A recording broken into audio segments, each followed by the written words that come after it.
There we go. I think it's working. I think.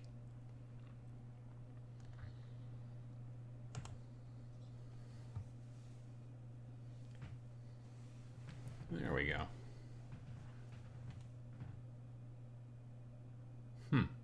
Oh, there we go. Okay, I think all of our numbers are happy now. It's been a little weird.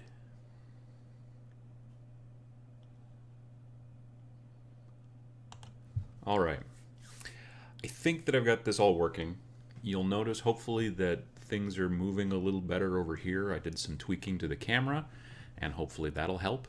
I turned the exposure up and the gain... No, I turned the exposure down and the gain up, which is kind of like in regular camera terms, kind of lowering your exposure and putting in faster film, higher ISO film, and it seems to be running at a better frame rate. It's no longer running at 15 frames a second. Now it seems to be running at 30 frames a second, so you can see that happening, and it's not so blurry and weird. We'll see how it works out.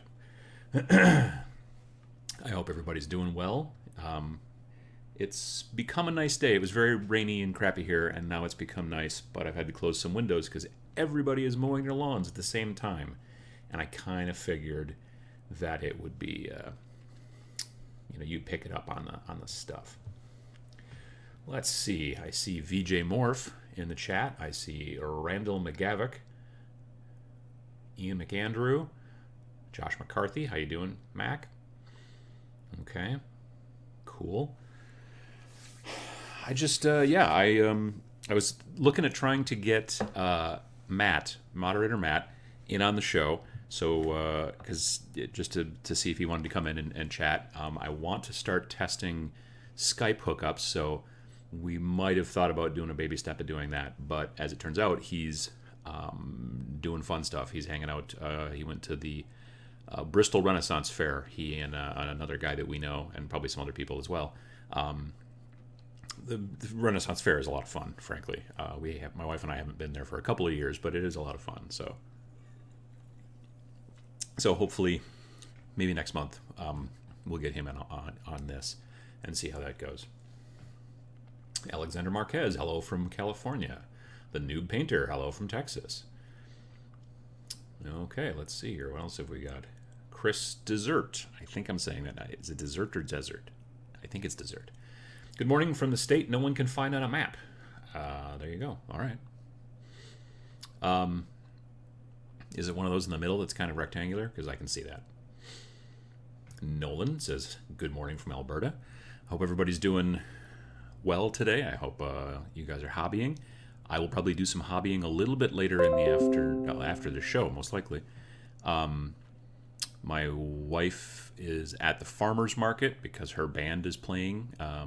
They play usually a couple of times this summer at the farmer's market and a couple of times in the winter as well. In the winter, the farmer's market gets moved to one of the local schools and they do it in the gymnasium. So, but yeah, they usually play at least twice in the winter and twice in the summer. But yeah, so that's where she's at. And I've got this going on. And then I volunteer at, we have a small volunteer movie theater downtown, here in town. And so I'm part of that, and I'm volunteering tonight, probably selling concessions and stuff like that. I think the movie we're showing is, I think it's Josie and the Pussycats from like the early 2000s.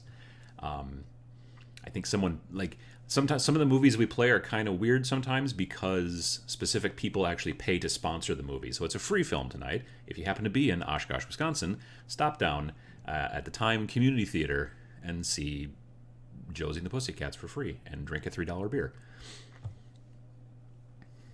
Josh McCarthy says he's looking forward to taking his daughter to Ren Fair next month. Yep, I had never been to one until, well, quite a while ago, but I always thought it was just like standing around out in a field, but it's really quite nice. There's tons of trees and actual permanent buildings. It's not just tents left in a field, so that's kind of nice. Torch says, good morning, everyone. Cheryl's Knight says, good evening from Sunderland, England. Chris says it's desert, but it's also dessert or dessert, depending on how drunk we are. Also, I'm living in Idaho now. Everyone seems to think it's where Iowa is. Oh, no. like Idaho is a very specifically shaped, state. So I would think that it would be. And it's right up there by Washingtonish, Washington State. So yeah, no, that's interesting. I always think of like the states that are kind of around the Colorado, Wyoming, where it's hard to tell just by the shape. I mean, Wisconsin's got a very specific shape, easy to spot. I just designed some T-shirts for work. We're going to a conference, and we wanted to use the state of Wisconsin shape kind of in there to talk about how we're a local company making mobile apps. And so I had to, find a decent version, a nice vector version of the state and everything like that. And yeah, I was thinking like if you live in one of those really rectangular states, you can't really use your state shape too well as like a graphical element of a design like that, because it looks like a rectangle, so it looks like someone just put a rectangle in there. So these are the weird things I end up thinking about at work. Aaron Thomas says, recovering from food poisoning and converting blight launchers for my plague marines. I think they will be pretty good. Yeah, I don't know. I would love it if someone would show me a picture of what a blight launcher is supposed to look like. I haven't seen that yet. I'm assuming a blight launcher will be maybe in the codex, but I don't know. I haven't really seen one yet, unless I'm missing something somewhere. I don't believe there were any blight launchers on any of them in Dark Imperium. So I'm kind of interested in seeing what they look like, because they look like they're kind of cool things. I'd like to use one, but you have to convert them from what I understand. Yeah.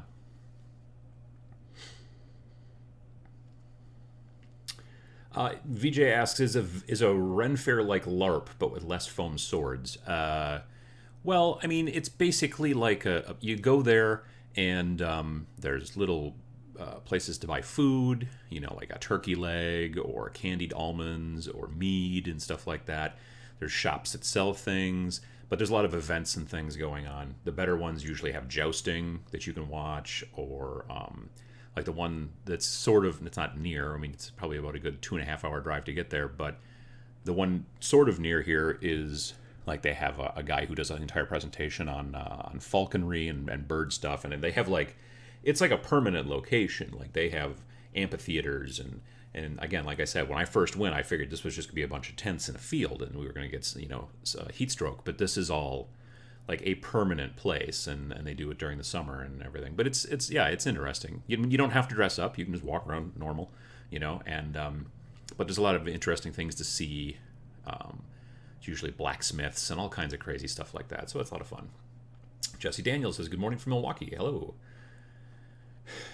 Seems like a very U.S. thing. Yeah, I think it probably is kind of a bit of a U.S. thing. Jake says, howdy from Nebraska. First irregular stream. Glad to be here. Well, we're glad to have you here, man.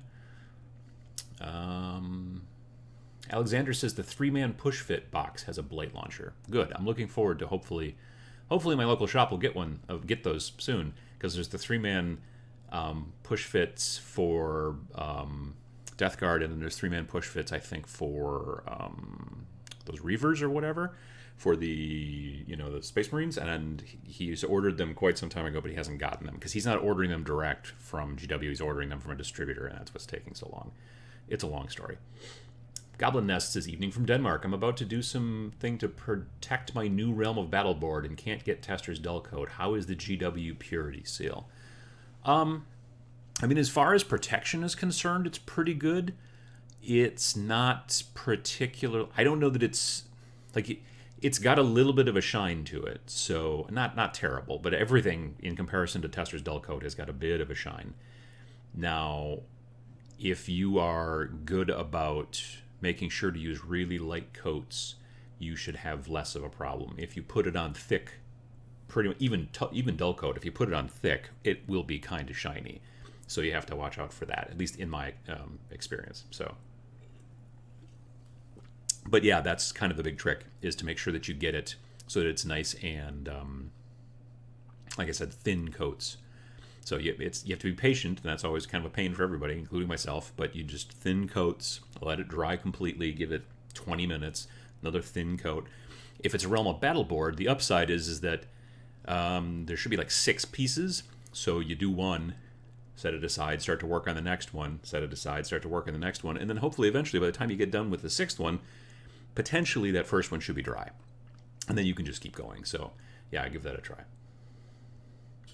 Jesse Daniel, blight launches food poison. Well, yeah, I mean, really, if you think about it, the the army of Nurgle is really kind of the army of food poisoning. Yeah. So, yeah, and it says there's a picture of the Blight Launcher on spiky bits. I'm using Terminator Reaper autocannons and converting them to be all Nurgly. Well, that's kind of fun. I enjoy the conversion and stuff like that. I just wished that there was like at least a photograph, or not a photograph, like an illustration or something that would have shown early on what the Blight Launcher looked like. That would have been swell. I'm going to pop out the chat here so I can extend it a little bit. My window's kind of narrow, or maybe short is the better term. Alrighty, there we go. Much better. Okay. So yeah, I'm looking forward to the 3-man push fit.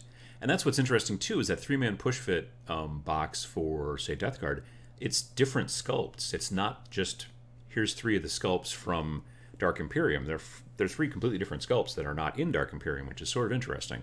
But yeah, so I want to get those just because, I don't know, like the Death Guard guys, I don't 100% dig all of the sculpts in that. Obviously, like I don't really like the magic user kind of HQ unit. I don't like the he's doing this thing with his hand and there's just like this goop coming out, and I just don't like the look of him. I don't know why. The other more HQ models I like, and I like some of the other of the 7 normal Death Guard models, but they just haven't. I don't know. I was really hoping they were going to blow me away, like say like the Putrid Blight Kings did, and a lot of that other stuff for Fantasy and Age of Sigmar. But they just haven't completely, like they didn't, I don't know, maybe I expected too much. Maybe there was too much hype. I'm not sure, but I just didn't really, they're cool, but there's some of them I'm like, I don't know, I can't see myself using them. You know what I mean? Now, the Putrid Bloat Drone, awesome. Really cool. I'm going to be posting photos soon of my Putrid Bloat Drone because I finished him Wednesday night? Yeah, I think it was Wednesday night because last Thursday night I made the video for Friday, so it was Wednesday night that I finished him. He still needs to be varnished, and I want to put a couple little tufts of grass on his base, so he's not completely finished, but he's finished with paint. So I like the way he turned out. I think he turned out cool. So I'll be posting pictures on the Paint Showcase Club once I get the tufts and all that stuff on there. If it stays not too humid, maybe I'll get to varnish him still this afternoon, but I don't know. It's pretty humid out, so we'll see. What else have we got? I suffered from the dreaded frosting after using spray varnish. Now I paint on a layer of Ard Coat and then a layer of Tester's Dull Coat with a brush. Have you ever considered this? I've never tried the Tester's Dull Coat. You can get Tester's Dull Coat that you could brush on. It comes in like in a glass kind of squarish bottle. I've never tried that. I've always heard that you're supposed to spray it through an airbrush, but just the concept of that makes my lungs hurt, so I don't know that I want to go that direction. But yeah, so I have thought about, I should really try, I should buy some of the Testers, because like I said, you can also get Tester's Dull Coat like in a little glass bottle. I should buy some of that maybe someday and just try to brush it on and see how it works. I have used brush on varnish before. I've used it for, what did I use it for?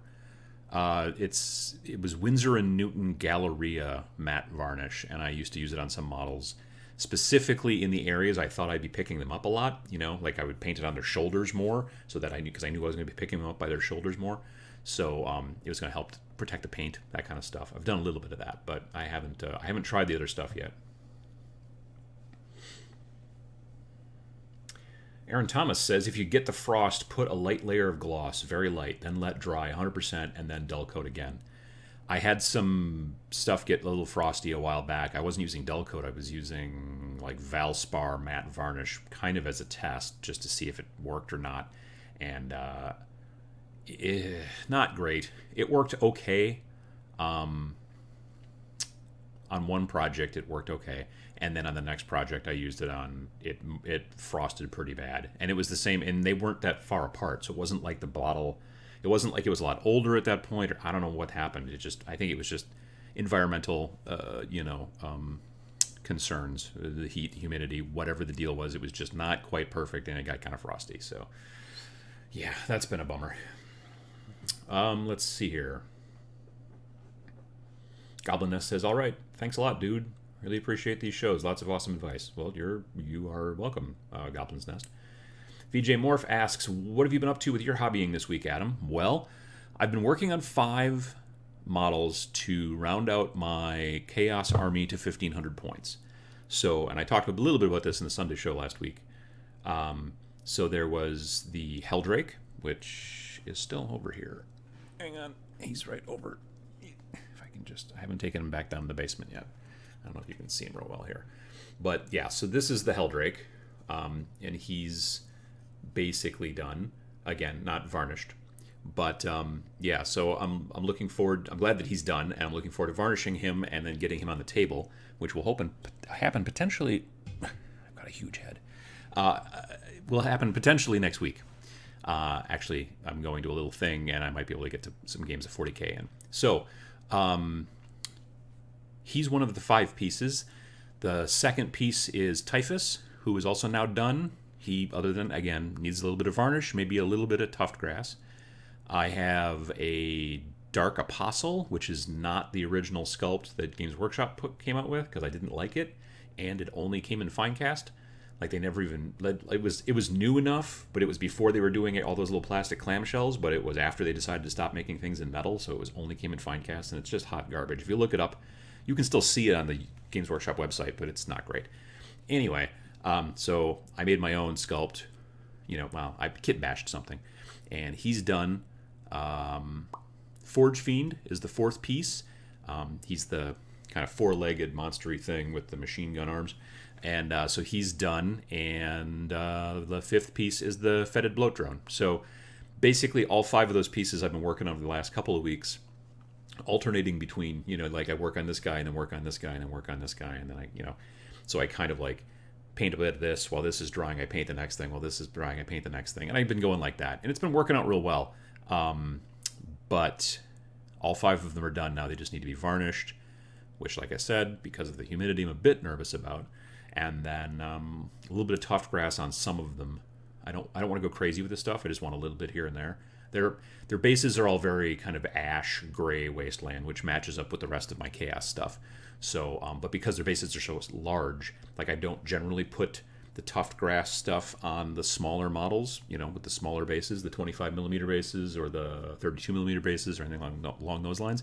But because some of these models are a good deal larger, with like bigger, bases, I kind of feel like they should have some tuft grass in there just to visually break them up a little bit, and, that kind of stuff. So that's what I've been up to with my hobbying.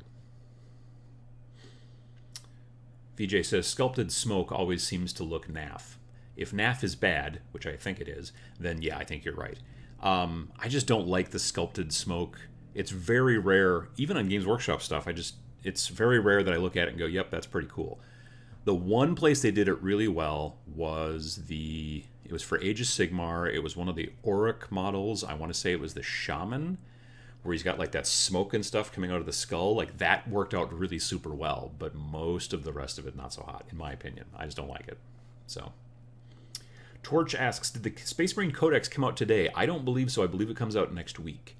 But I think that some outlets got it, and so they've been talking about it because I think they could start talking about it today. Like I think I saw Beasts of War had it. Mini Wargaming was talking about it. I'm trying to think if there was somebody else that I saw too. I don't know if there was. So yeah.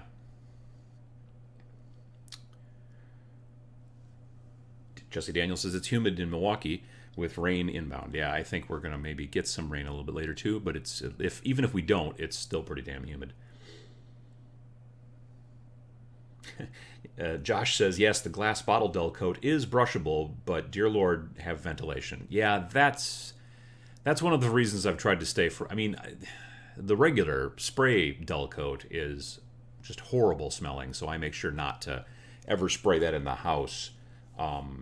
I don't care what happens. I'm just not going to do it, which is why I have a tendency to not really get a lot of things varnished in the winter then. I need to find a matte varnish that I can fire through my airbrush that doesn't stink too bad, that I'm happy with, and I haven't yet. I want to test. Vallejo has one that I think if I could thin it a little bit might work. And but I want to do I want to try to do some sort of test, like literally like a pseudo-scientific test, like X amount of drops of varnish and then X amount of drops of thinner, and then, put it in the cup and spray it on some models that, I don't know if it'd be best to spray it on models or spray it on something that's already glossy, like maybe like a plastic spoon that's already got like a glossiness to it, and then compare them. I'm not sure how well that would work. Yeah, I've been thinking about it for a while, because my concern is that if I spray it on two things and they're not the exact same level of glossiness, well then, all of the scientific method is thrown out, such as it is. But yeah, I would like to find something like that and try to figure that out. So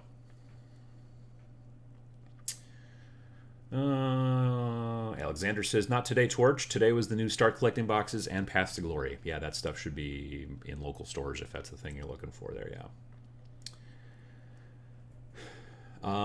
Hey, Adam, any brush recommendations? Thanks. I am terrible with brushes, honestly. Like, I don't clean them as much as I should, and I really ought to. I generally use the GW ones, but I also now have a bunch from the Army Painter, and I do like a lot of those as well. So the Army Painter brushes, for being inexpensive, are not bad, and the GW ones, the normal GW ones, are also, for being inexpensive brushes, are not bad.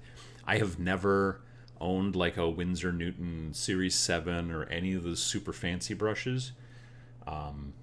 Maybe someday I will. I did buy an Artificer brush from my local store, which is like GW's super expensive line, for like, it's like a $26 brush.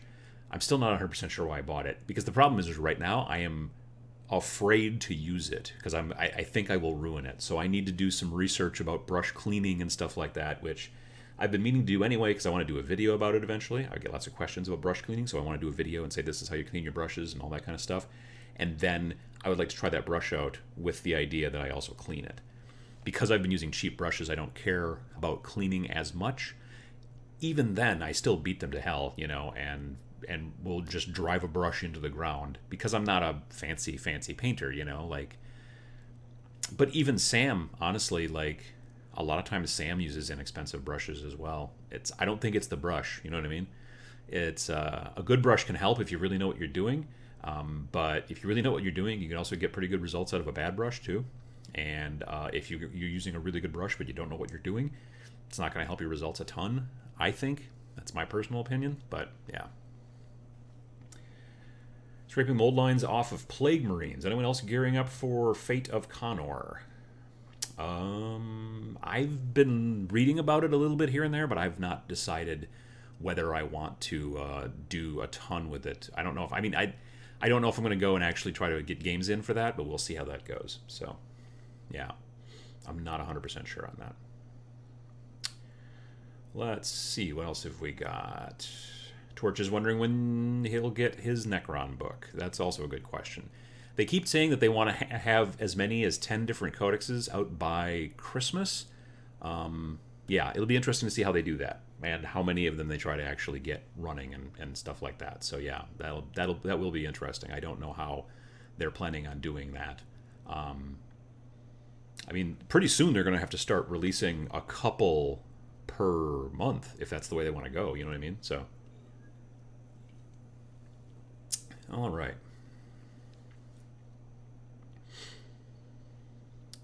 Let's see. Adam, did you think of any other household items after you put up your video? There were a bunch in the comments that were nice. I didn't think of any other ones right off the bat, but there were a bunch that were in the comments that I was like, oh yeah, I could see definitely using that. I can't think of any off of the top of my head right now, but there was a lot of people that posted a lot of interest.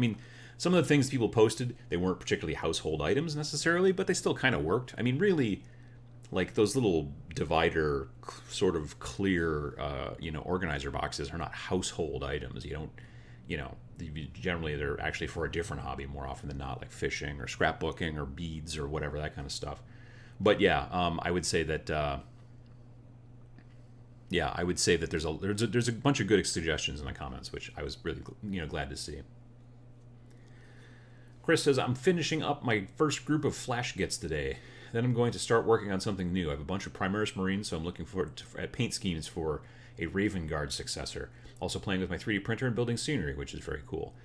I've been looking at some different. There's a company called Fat Dragon Games, and they mostly sell downloadable stuff, predominantly PDFs and things like that. They've almost always done more like along the lines of PDFs, and they are doing a bunch of STL files that they're selling now too. I think they do most of their stuff through RPGnow.com. If you look at RPGnow.com and you do a search for Fat Dragon Games, or if you just do a search for Fat Dragon Games, you'll probably find them. But they do now have, besides just their normal role-playing supplement, kind of PDF things, they are now, I just found yesterday, doing a bunch of really interesting terrain files for 3D printing. So I'm looking at maybe buying one or two from them and giving them a try. We'll see how it goes. I have got 2 videos coming out between now and Gen Con about 3D printing. One is going to be about if you want to 3D print at home, kind of a big, 30,000 foot view of what you need to do for that kind of stuff. And then the other one is going to be about if you want to 3D print stuff, but you don't want a 3D printer and you want to use some other service. And that one's going to be actually sponsored by Shapeways. I reached out to them with this idea, and I said, hey, I'm doing these videos about 3D printing, and, I like your service. I've used it in the past, and I'm interested in... And I kind of had a bit of a relationship after meeting their PR person at Adepticon, so I knew who to reach out to. I'd gotten her card, and we kind of went back and forth a little bit, and so they're going to sponsor a video. They sent me some stuff and everything like that, so that'll be coming out before... Both of those should be coming out before Gen Con, so look forward to those. I'm also doing... I don't know if this one's going to come out before Gen Con or not. I kind of have to do a little bit of work to make that happen, but I'm also going to be doing a video about gaming mats, like the different styles of gaming mats, what kind of stuff's out there, what to look for in a gaming mat, that kind of thing. Yeah, in theory, I have the next 3 planned out. I just need to be able to get everything nailed down to make sure that they work that way. So that's where I'm at right now. Shills Knight says, Vallejo matte acrylic varnish is my go-to matte varnish. I had disasters with a couple of mats, but the Vallejo stuff is spot on if shot through an airbrush or even applied with a brush. I've got a little bottle of it, and I need to do some tests and find out, because I do want to find a good solution so I can, matte varnish during the winter, frankly. The new painter says, I've had some good luck with Krylon matte finish from a spray can. I'll have to test that stuff out. Josh says, for airbrush dulls, the Vallejo is okay. A couple of drops of their thinner or airbrush medium and it's good. You can do it straight, but it's just habit to thin it. Yeah.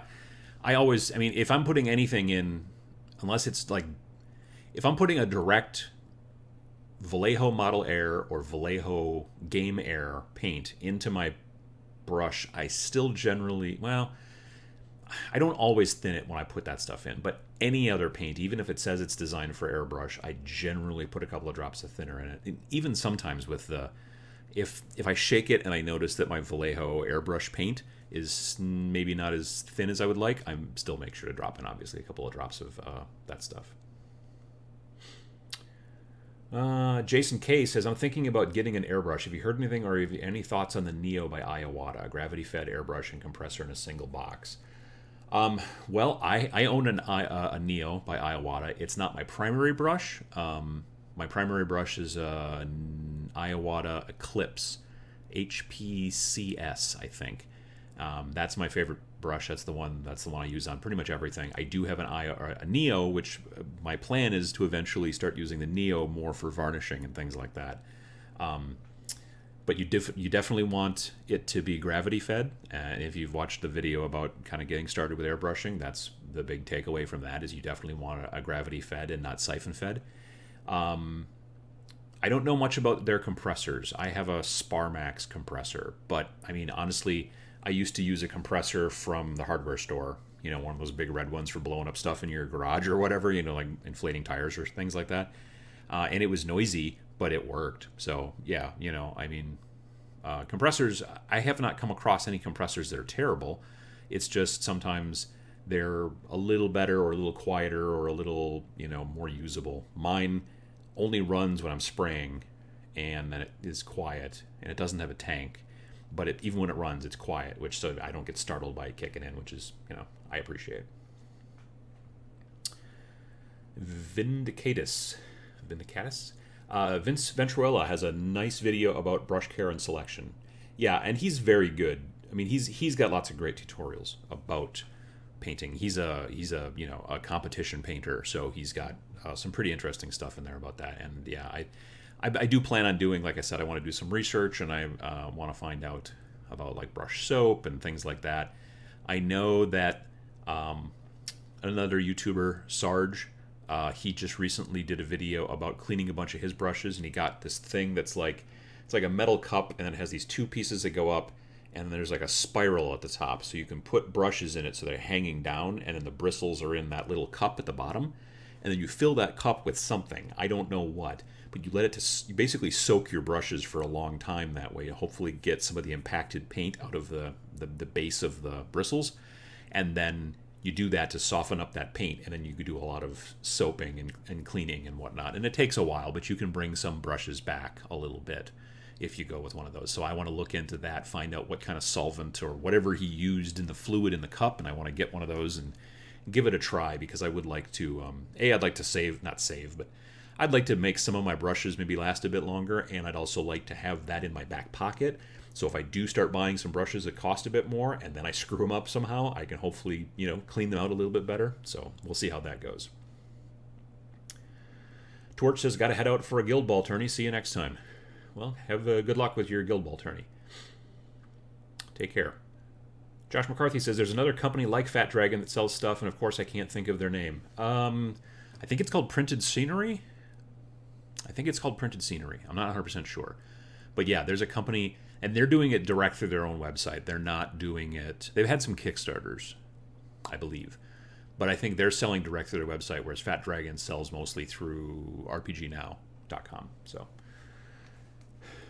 well, Vindicated says, I picked up a couple of the kits from Printable Scenery, and I've been happy with their modular kits and their Gothic Abbey. Stuff from Thingiverse has been very hit or miss on quality, which I understand because it's free. It basically kind of almost anybody can sort of put stuff up there to some degree, so I can see the hit or miss. I would expect if I paid for an STL that it would probably work a bit better. Just makes sense. So yeah, I can definitely see that.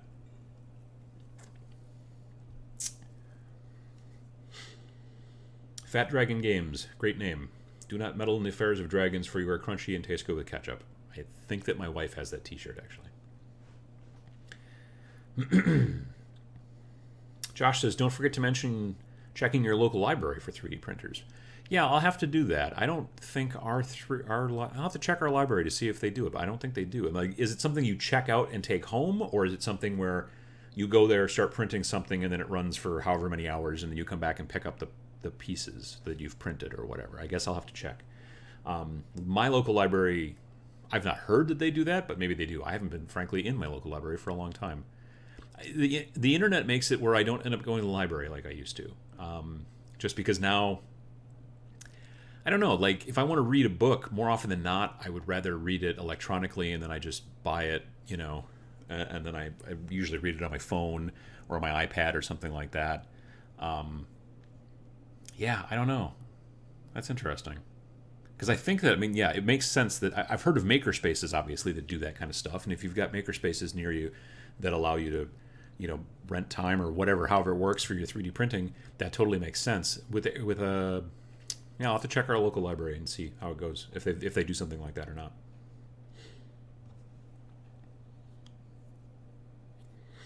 Nolan says, I picked up the Monoprice mini 3D printer for $180 on Amazon Prime Day. Very impressed with the print quality. I've got the Monoprice Ultimaker, I think, or the Ultimate. I think it's the Monoprice Ultimate. It's a rebrand of... Josh, you're going to have to help me out here. It's a rebrand of a Chinese one called Wanho, something like that. It's a Duplicator 6. And... it's nice. I've been liking it. I have not been printing as much on it lately as I've been wanting to, mostly because I've been busy actually painting and hobbying. But I want to actually get some stuff running, maybe overnight tonight, and try out printing some terrain, honestly. I'm thinking about, before I leave for the movie tonight, I might, to volunteer at the movie theater, I think I might do that. I might download some of that Fat Dragon stuff because I think it's on sale right now. Yeah, and maybe put something up there and see what I can get. I heard about Fat Dragon actually because there's a guy who's a fan of the show.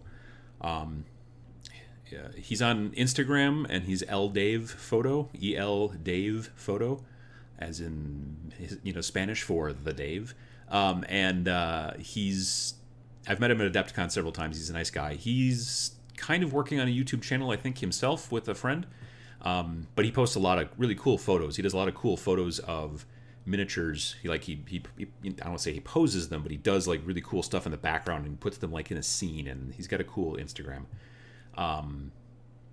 Anyway, long story short is that he started 3D printing stuff and he posted something on Instagram and I was like, oh, I really like that shape. And then he said, oh, it's from Fat Dragon Games. And then I thought he'd maybe made it, but it was something he downloaded, which is cool.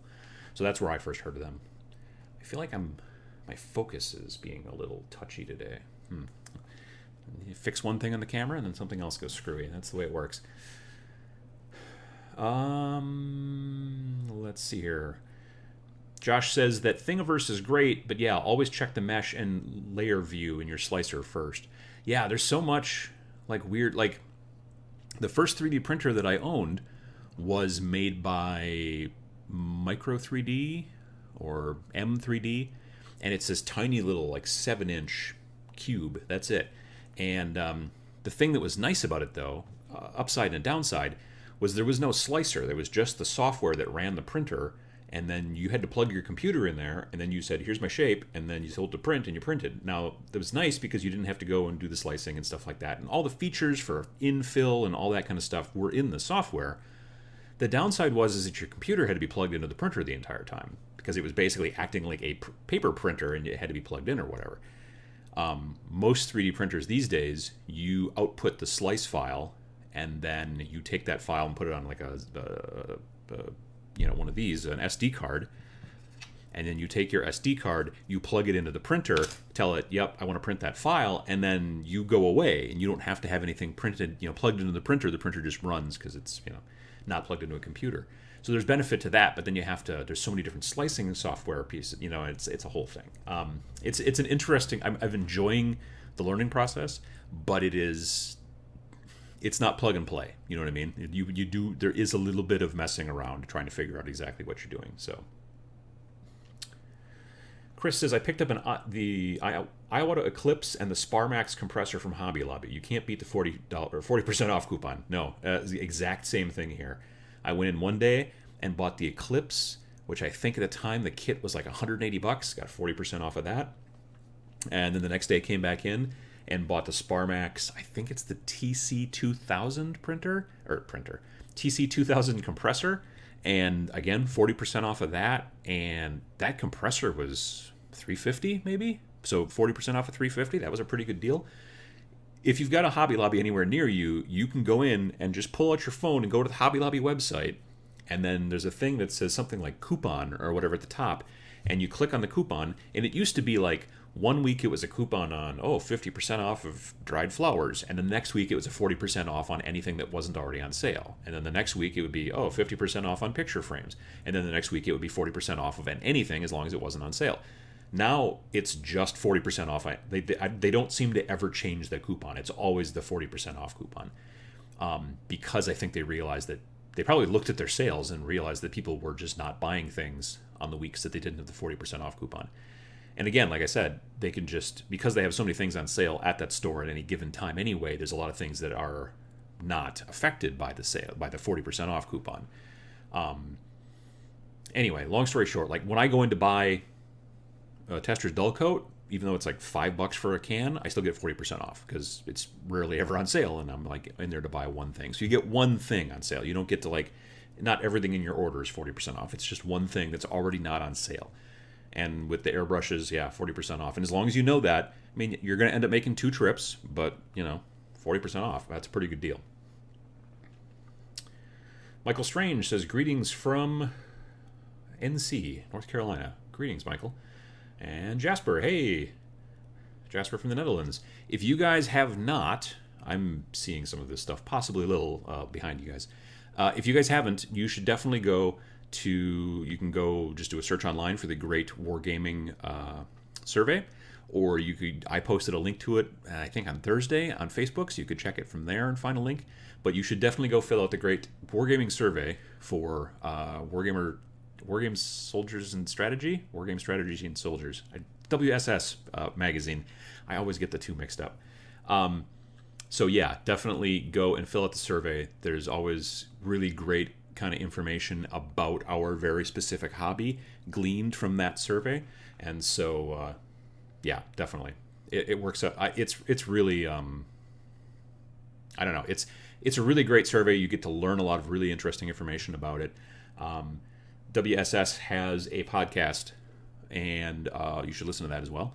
And last year they did a podcast about the results from the Great Wargaming survey, and I got to be a guest on that and be a pundit and kind of talk about that, and that was a lot of fun. So definitely go check out that survey if you haven't taken it already. It's good for I think it's good for the hobby.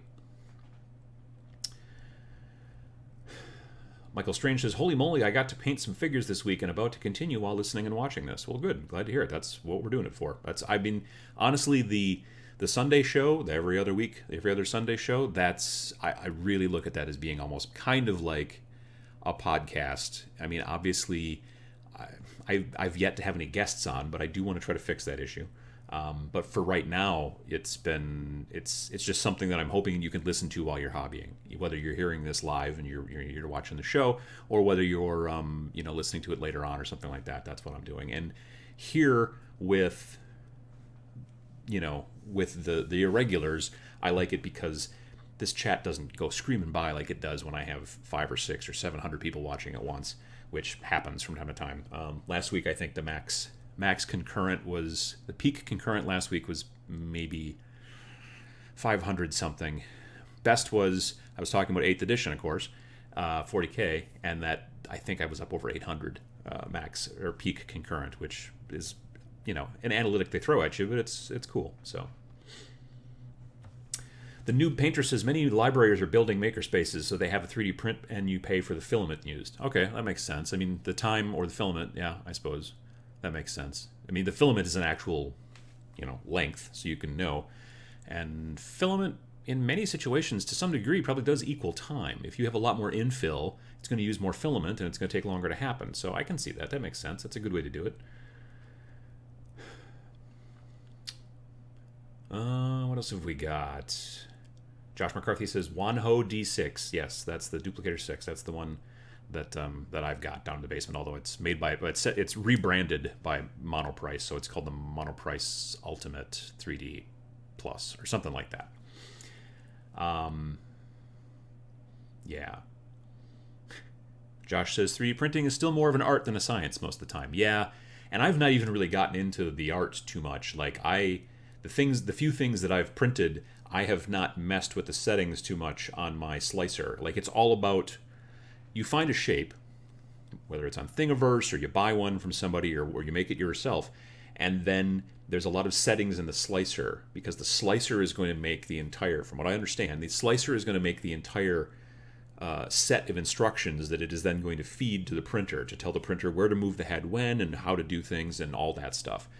So the slicer pretty much, it's almost like a little bit like knitting. Like, here's the pattern, we've figured it all out, here's step by step by step every last thing that has to be done, and then the printer just goes, okay, cool, and then does it. So you can tweak things in the slicer, you can tweak how fast the head moves, you can tweak how much filament's coming out, how much, like a little matrix, like, because it's not solid usually. More often than not, 3D prints are not solid because it would just waste a lot of material. But there are times if you want a piece to be really rigid, like you're going to use it as a part for something, you want it to be more solid. And then there's other times when you kind of don't care how rigid it is, so it doesn't have to be as solid. So you set all those things, and I've generally kind of gone at like recommended settings, print, and kind of got, or slice, and then I've printed from there. But that stuff's not usually in the printer, it's in the software. The printer just follows whatever the software says to do. So that's where that's at. Jason K says, Hobby Lobby is why I'm looking at the Neo. Kit is $150 after coupon. That seems pretty reasonable to dip into airbrushing. Yeah, I mean, especially if it's the kit's coming with a compressor, so if you're getting the brush and the compressor and a hose for $150 after the coupon, yeah, that's a pretty good deal. Yeah, definitely. What else have we got? Jasper's talking a bit about 3D printing. Some people get really good at that art, though. A guy over here is designing and printing lots and lots of historical buildings from the Battle of Arnhem. This week he showed the body of the church. That Fat Dragon Games I was talking about before, they've got a lot of like, hey, you want to make a modular, dungeon? Here's some pieces you can buy. But they also have some specific buildings. Like, here's all the parts to make like a Tudor-style building. I think it's like 31 different parts you'd end up printing. But it's kind of interesting that they're able to do that and produce those things, and then you can buy it. I mean, and it's like, I think it's like I said, it's on sale right now. I think that all the STLs for that entire building are like $12. So, that's not a bad deal. So, yeah. Jasper says they already have 5,400 responses to the survey, which is awesome. Yeah, no, that's really great. Like I said, I'm really glad you guys do that, and it's really great to get that information. It's really interesting to see, like how much people, actually spend, what games are really like, or genres are really, the ones that people really dig, and all that kind of stuff. So the more people we can get doing the survey, I think a better cross-section we get of the entire hobby, obviously. So, yeah. Michael Strange says he's working on his son's Orcs and Necrons, and his AdMech is taking a back seat for the time being, so that's cool. And his oldest says, hello, my daddy paints more now, thanks. Well, I'm glad to help, so definitely. Hey, Adam, possible to share your thoughts on painting MDF terrain without losing etched details? Yeah, you asked me about that before. So most of the MDF that I've painted, I don't know, VJ, if you've seen, I did a video about MDF terrain sometime last year. And the MDF is... The trick part of it is that you want to start with a good primer. And the primer that Austin from Death Ray Designs, who is the guy who sent me the terrain and knows a lot about MDF because it's his business, the primer he suggested was, I believe it was Rust-Oleum gray filler primer. I don't know that the color is specifically important, but I think that maybe filler primer only comes in gray.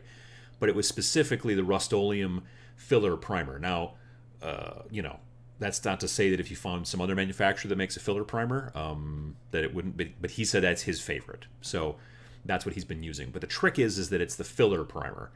Now, the filler primer is generally a bit thicker than the type of primer that we would use on our normal plastic and resin and metal models. I would never suggest you use filler primer on a model that you're painting of, a Tau or a Space Marine or a Napoleonic soldier, because the whole concept of filler primer is the filler part is it will fill in a little bit, maybe with some detail.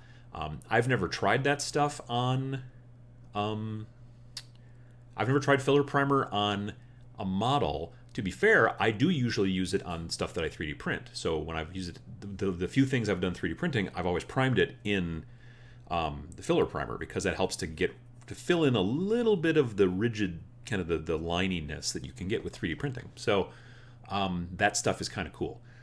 But as long as you put on thin coats of it, and the reason you're using filler primer with MDF is because if you paint directly onto the MDF with most anything else, it will just soak into the MDF and then not look great. So you want to put down a good primer layer so that when you put paint over it, it doesn't just immediately sponge into the, into the stuff, into the MDF, the substrate, whatever you call it. It's basically almost like it's not particle board, but you know what I'm saying. It's not wood. It's wood-like. Anyway, so yeah, you want to have something, and some people will just be like, well, I'm just going to use watered down PVA and coat it that way, and then I'll paint over the top of it. That's also real possible. You could do that. You may want to test that, trying to use watered down PVA and then paint over the top of that and see if it's going to, but I have not had anything really obscure the details. There wasn't a ton of detail in those buildings, those post-apocalyptic buildings, but there was some. And if you take a look at them, that detail didn't particularly go away. when you look at the finished products in that video. So I would tell you to do that. Again, light coats, always, always multiple light coats with spray anything. Don't ever spray stuff on real hard. I mean, unless you're going for that look. Like, you know, if you're looking to try to make something look distressed in some fashion or rusty or chunky, great. But if you're not, you need to put light coats with your spray, in this situation, filler primer. And then that's what you can, you know, paint over from there. But you may also, like I said, you may want to look into watered down PVA glue, like white kind of Elmer's school glue, and then, you know, put that on there, because what'll happen is that the water will then soak in a little bit. And I wouldn't slop on too much of it. Again, it's always moderation, but you're going to want to probably put some of it on there. It will probably soak in a little bit, but the glue should stick at the surface a little bit more and help to kind of make it so that the paint then doesn't soak in, because that's what you're really trying to make happen, is that make it so that the paint that you spray on there does not soak in too much, because then it'll still look like MDF, you know. I mean, the buildings that I built when they're all said and done still don't look like metal a ton, but they're not too bad, you know. Yeah, MDF. I've never had. I like MDF as a thing, but you have to catch it just right to make it so that it doesn't look like MDF. Sometimes you're just like, well, it's just going to look a bit like MDF. And if it's a sci-fi building or something like that, being real smooth is fine. It's when you want things to be a little bit more textured and a little bit more realistic, organic. MDF is hard for that, I think. But like sci-fi, infinity, apartment blocks, awesome. Sci-fi, anything, walkways, they're great. But like if you got an MDF castle, it's not going to look real castle-y in my opinion. So there's that. You know, that's just where I've got that going on. Michael Strange asks a tool question. Can you recommend a pin vise other than the Citadel drill? I need to go up to 3/16 for some magnet work. When I do my magnet work, actually, I don't use a pin vise. What do I use? Dremel makes like a pistol grip Dremel. Like normally Dremels are like a long kind of loaf, you know, and there's a cord that comes out the back, or maybe a battery, depending if it's cordless or not. And then there's the thing, and it's just like this. You just hold it, you know, or like it's this pop can, and you just kind of, and here's the drill bit sticking out, and you just, you know, Dremel. But they also make one that's like a pistol grip, where like the battery, you know, container department or compartment sort of is where your hand is, but then the rest of it's kind of going this way. Okay, and then the drill bit sticking out here. I have to look. I take a look for pistol grip Dremel, and you'll probably find it on Amazon or something like that. That's what I use for when I'm doing magnets, because it's the other thing too is it's got a really nice dial in the back where you can turn it way down, so you can drill slower, so you don't like drill straight through your Space Marine torso and into your finger, or have it fall off and then go through your hand or something like that. Yeah, I would definitely look into that kind of Dremel-y one. Otherwise, I think I bought my pin vise. I think I bought it at the local Hobby Town, not Hobby Lobby, but Hobby Town, which aims more towards, you know, well, ours is more RC cars, RC airplanes, model cars, model airplanes, stuff for trains, puzzles, junk like that. But I would look at a hobby store for maybe a better pin vise, or even a hardware store potentially, but more likely hobby store is the place to look. I've never tried to use the one from Games Workshop, so I don't know what it's like. I don't think that I own any Games Workshop tools. I don't think I do. I mean, a lot of their brushes, but I don't think I own any of their regular tools. So yeah. What else have we got? Oh yeah, and you're right. Jasper says that the survey goes until the 19th of August, so you know you've got a little bit of time, but you know, get in it. VJ Morph says, I have Rust-Oleum Gray Primer, not sure about filler though. Was supposed to get it over here as soon as we, or get it over here as we don't often get US, was surprised to get it over here as we don't often get US branded products. I did a test today with it and it seemed okay with 2 coats. Even a non-filler primer, if you do enough coats, hopefully should seal, you know, before you start putting regular paint over the top of it, so that should be fine. I think with filler primer, the upside is it takes hopefully fewer coats to do that. So at least that's the plan. the plan. Josh McCarthy says, I think Mel, the terrain tutor, uses watered down PVA. Yeah, I've seen other people use it. And I think even in that video, a bunch of people were like, well, I usually use watered down PVA. Some people were talking about using actual wood, or actual gray wood stain. Yeah, I don't know. I feel like wood stain would soak in a lot more because that's exactly what it's designed to do. So I'm not sure. That's a good question. Josh says he's learning laser cutting now, like 3D printing, a whole bunch of little stuff to know. Yeah. I had a friend who bought a used laser printer years ago, or laser cutter years ago, and I got real excited because I'm like, oh, we can do all kinds of really cool 3D, laser cut MDF terrain. And then it turned out that the printer he bought was not powerful enough to do cut through MDF, or much anything else as far as wood was concerned, or acrylic, or it couldn't cut through marshmallows, or very thin paper, or saran wrap, or air. It was really it was not very powerful. I don't know. He eventually sold it, but it was it was well built, but it didn't do it. I think it was super underpowered, and he was having some trouble figuring out how to best make it work at its highest potential. But it was a lot of like, well, hey, we should do some stuff where we can cut this. He's like, yeah, it can't cut that. It can't. I'm like, how about if it just runs and just cuts air? He's like, nah, it doesn't cut it. Yeah, it was not a great machine.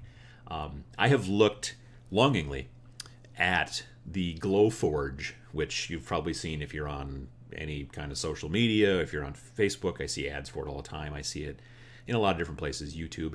Glowforge was this big Kickstarter where they made this like easy to use self-contained laser cutter that was supposed to be, crazy and awesome and good and all this stuff. And I've read some reviews that said that it's maybe overhyped. And so I don't know. I love the concept of a laser cutter, but that's one of those things that I think I know some people who actually have good laser cutters. I know them okay. I have acquaintances with some people locally. So if I really had like a project where I wanted to do some laser cutter stuff, I could do that. Or at the very least, I could probably talk to Austin from the Death Ray Designs and say, hey, can I send you some files and let's see if we can work together on something or whatever. Like if I wanted to make, I don't know, Tabletop Minions branded terrain, which I don't know that I would do, but I've thought about it. I would probably go with that rather than actually producing it myself and going through all that stuff, just because it does seem, you're right, it seems like there's a lot of extra stuff that you need to learn, and there's only so many hobbies or related hobbies that I can eventually do because I do have to go to work and sleep and all that jazz. Jasper says that watered down PVA can work well, but make sure you keep the coat thin and even on all sides. MDF soaks up the water like nobody's business and will warp if given the chance. Yeah, that's the other thing too that you have to watch out for. I would definitely make sure that whatever you do, you build it before you start putting the stuff on there, especially if you're going to use watered down PVA, because if you're using watered down PVA and it's not built yet, it'll be probably harder to build when you're done because it may warp a little bit. So yeah, I could see that. Yeah. Josh McCarthy says, avoid the $350 40-watt laser cutter from eBay. Yeah, I could see that being basically just like a light show, not actually doing anything good. You know what I mean? So yeah.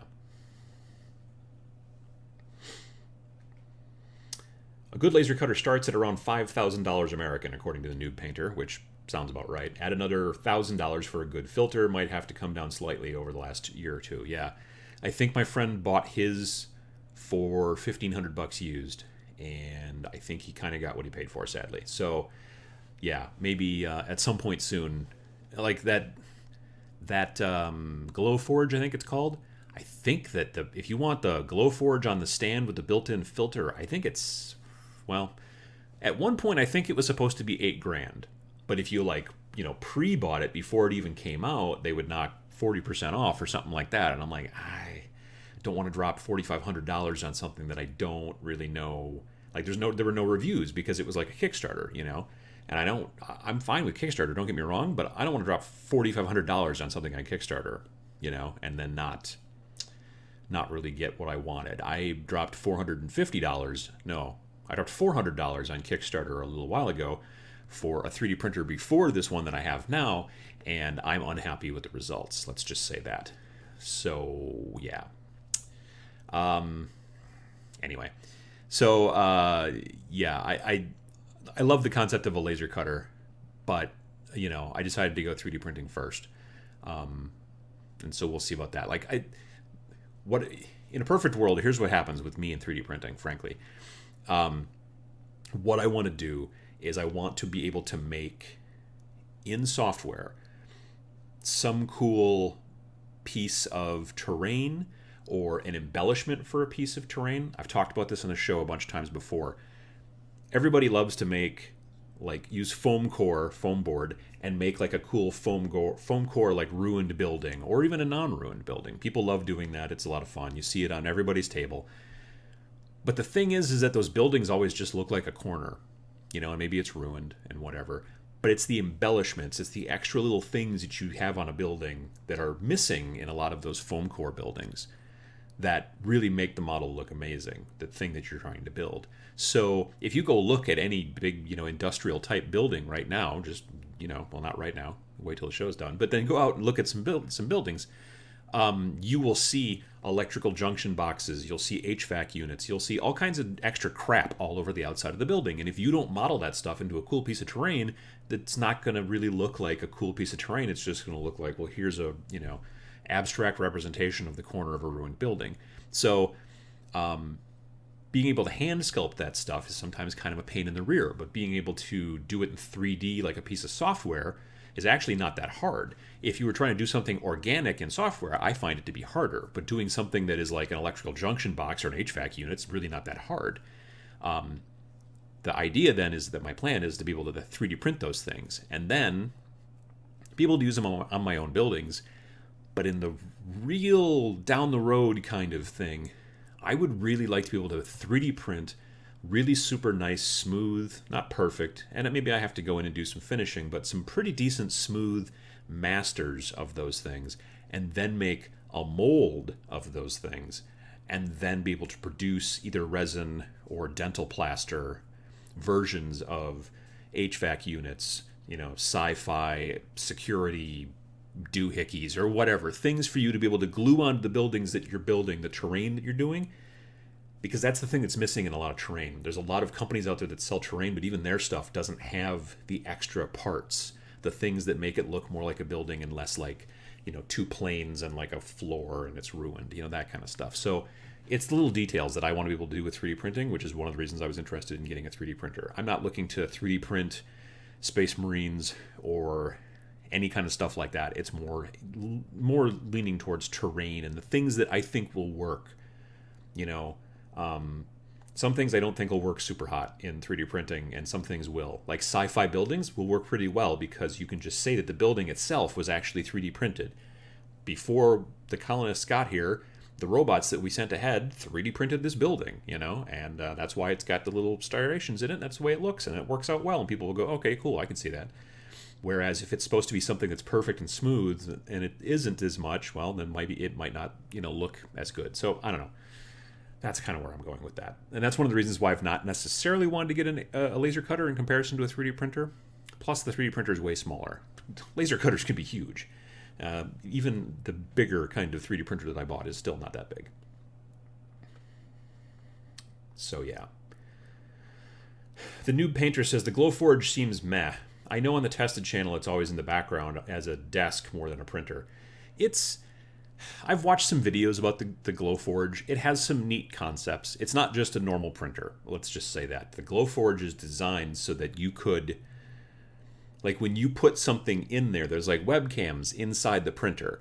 So if you say, I want to etch something on my MacBook cover, you could just put it in there, and the idea, at least, is that the cameras inside there will look at it and they will know, oh, it's a little crooked, and they will be able to figure that out and straighten it out for you. So if you're trying to etch something onto the cover of your MacBook, let's say, or somebody else's MacBook, if you don't put it in there perfectly square, it's okay because it can look at it and figure that out. Or you can draw things, put it inside the thing, it will shoot a picture of what you've drawn, then you can put in you take the drawing out, put in a piece of leather or plywood or whatever, and then it will then take that drawing and then, or just stuff like that. It's supposed to be a little bit it's supposed to be less fussy, but I feel that some of that comes at the expense of, like, a lot of the material that you buy for it has got barcodes on it, like QR codes, so it knows exactly what the material is. Well,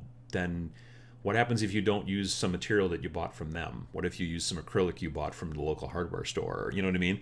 Like, I don't know. I think if you want it to be completely plug and play, you have to use their material.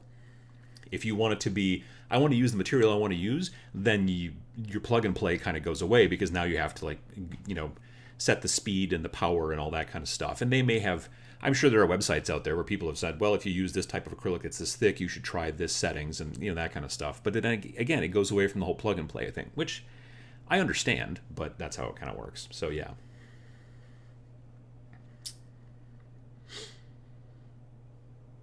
VJ Morph says, you would think laser cutting would be cheaper and easier than 3D printing, but it seems like a good quality 3D printing will come first. Well, maybe. I mean, both of them can be a little fussy, both of them can be a little difficult. They're not simple things to do right off the bat. They're not like, oh, I'll just, like, companies are trying to do that. That M3D, Micro 3D company, is trying to do that, where it's a very plug and play thing, where you just plug it into your laptop and, you import stuff into their software and just say, I want it to be, this much percentage infill and just a couple little simple things, and then print it. But then the thing is that your printer's stuck to the print, or your laptop's stuck to the printer the entire time. So that's kind of a downside. But yeah, I don't know. There's a lot of little fussy things to some degree with these things. And like I said, the only way that I can see on some of them they get fixed is that the only way that they know how to cut the substrate that you're putting into the laser cutter is if they know exactly what it is, because they sold it to you. You know what I mean? Which is why they've got the QR code on there. And then, so yeah, I don't know. Look how long we've had regular printers, like just plain old printers that print on paper, and how much they still can be problematic. I think it's kind of along the same lines, frankly. I think that there are, there's a lot of I think 3D printers will always be a little bit harder to use than, say, like a regular paper printer, but even regular paper printers can vex you. My mom, I've had to help her buy probably, I don't know, 3 or 4 different printers in the last probably 5 years, because they just stop working, or something happens, or there's some sort of problem. And so, yeah, I could go on about printers all day long, but I shan't. So there we go. Good organic shapes in 3D, I think, come down to modeling. Certain 3D apps do better organic shapes, like ones that are based on clay/blob concept, says VJ Morph, who is a 3D motion graphics artist. Well, that makes sense. Josh says ZBrush is the industry standard for 3D modeling people and organic stuff. VJ says he used to use Rhino back in the day. I know that the big one these days that is free that a lot of people like is Blender. There's also Tinkercad is a good one. But Tinkercad is interesting, and like it's in a browser. Like, you use it and it's just all in a browser. It's not a piece of software you download. You just use it in a browser. But for simple stuff, or for just even getting the hang of the ideas, I've had relatively good luck so far with Tinkercad. I've been kind of liking that. Chris says spending hundreds of thousands of dollars on armies and then, hundreds or thousands, not hundreds of thousands, spending hundreds or thousands of dollars on armies and then having to spend another couple hundred or $1,000 on terrain doesn't sound fun to me. I'm all for 3D printing my terrain. I mean, honestly, you can also build it, because that's a whole different thing altogether. That's a whole different fun hobby altogether. It's just building stuff from scratch. I've built several like ruined kind of building corners and things like that. And in the process of building those, looking at them and going, it still just looks like foam core to me. I think it needs more embellishment. It needs more stuff. That's what's kind of struck me. And there are some companies out there that are starting to sell embellishments and things like that. And on companies like Shapeways, you're starting to see embellishments on there as well. Things that they're like, oh, well, here's what, I was at work a couple days ago just looking at the air conditioning unit out the window, because there's like multi-level and we're on the 2nd or 3rd floor. It depends on the building's kind of on a hill. Anyway, so I was just looking at the air conditioning unit out there, and I'm like, I could model that in Tinkercad not too difficultly and make it like cool, and then just print them and then stick them on top of old ruined buildings, or even not ruined buildings, and it would make them look a little bit more real. than just like, well, here's my building, it has a flat roof. There's stuff up on any, go look at, Google Maps where you see the satellite view. There's stuff on top of every building that you just don't see sometimes because you're down on the ground and you just don't see that stuff. So yeah. Sheryl's Knight says, the massive crane, huge and an impressive centerpiece, yet it lacks all those details to finish it off. I'm going to add cables and any bits and bobs I can to give it a more interesting look. Yeah, absolutely. I mean, like, look at the Millennium Falcon. Like, look, if you got it on like Blu-ray or like any of the movies or whatever, like pause it and look at the Millennium Falcon. Like, there's weird crap stuck all over it. Why is that? Take a look at any other vehicle in the world and, like, take a look at a fighter jet. They're all predominantly very smooth. Now, admittedly, that's because they have to move through atmosphere, whereas the Millennium Falcon doesn't move through atmosphere too much, though it does when it takes off and lands and stuff, obviously. But, like, in the real world, even look at, like, the stuff that, we went to the moon with. Yeah, there's, like, bits and bobs and there's things sticking out. That's the kind of the way it works. But it just, for some reason, when you're modeling stuff that doesn't exist, the more detail you put into it seems to make it seem more real. If all the spaceships, if all the X-Wings and the Millennium Falcons and the TIE Fighters and all that stuff were all just perfectly smooth, like most of our airplanes are these days, maybe with just a couple of little things sticking off, like you go up and close to a, Piper Cub, there's very little sticking off except for a couple of wind speed indicators and things like that, because it's, again, aerodynamic. But something about putting more detail onto a model just makes it look better. So yeah, that kind of embellishment stuff I think is important. The new painter says PC load letter. Yes, it is a bane of our existence. VJ Morph says the Blender UI is god awful. I have to admit seems to have a pretty high learning curve. I think a lot of people use it because it's free, which I get. I have not messed with it much lately. I messed with it a couple years ago, again, because it was free. It's something you can download and start messing with, but it's hard. So yeah, I don't know. It's one of those things that I should probably learn, not just for 3D printing, but honestly for work as well. Like at work, because we work in mobile, we are starting to do more stuff for AR, augmented reality, and even, we've done a little tiny bit of VR, but mostly it's been AR. And the ability to make, like right now, in times when we have needed a 3D model, it's not that hard to go out and just be able to buy one, from like almost like a stock, like a stock photo place, but that does it for, 3D models. We've had to do that a couple of times. But there's times when it would be nice, obviously, to be able to make our own thing direct. Either, I don't know that it would necessarily be a ton cheaper, but obviously if we want to customize something and make it specifically our own, and it'd be nice if I had that, I think that that stuff learned so that I could do that. But we'll see how it goes. Josh McCarthy says, I love Tinkercad. Yeah, Tinkercad is a great way to learn because it's really quite simple. That or SketchUp, like the free version of SketchUp, both of those I've had good luck with. But I'm, again, not building anything real organic. I'm building stuff that's very machiney, which is okay. What else have we got here? Josh says that Fusion 360, Tinkercad's bigger, better brother, is going to have a web browser option too. Well, that's interesting. The company AutoCAD, they made a piece of software for a while called, I think I still have it installed on this machine. Is it Design 123? 123D Design.